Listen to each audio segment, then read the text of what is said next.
When we were working on episode 705, we were building this mudroom bench, and we had to join the rails here to the legs. Normally we would use a mortise and tenon joint, so a tenon on the end of the rail goes into a mortise in the leg, fits something like that.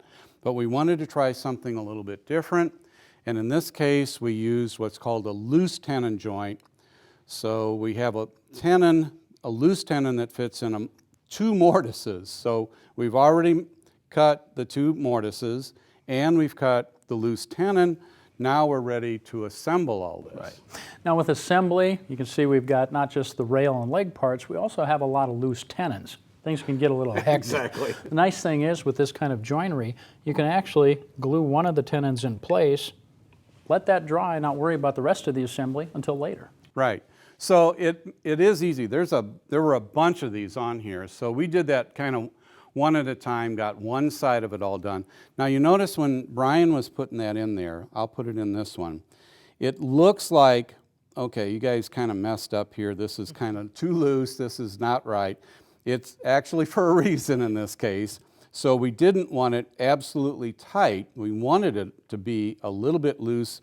That is the width of this piece less than the length of the tenon, so it fits in here just a little loose. Right. Now you can really see good reason for that by slipping this rail over here. So once the rail's in place, when you're doing the assembly, you can see you got a little bit room for adjustment. So you can line everything up, get all your parts perfectly flush before you apply the clamps. Right. So no goofing around with trimming or filling in or doing something later on. Now, one last thing here. It actually is at the beginning of this whole project when you're cutting all these pieces to length.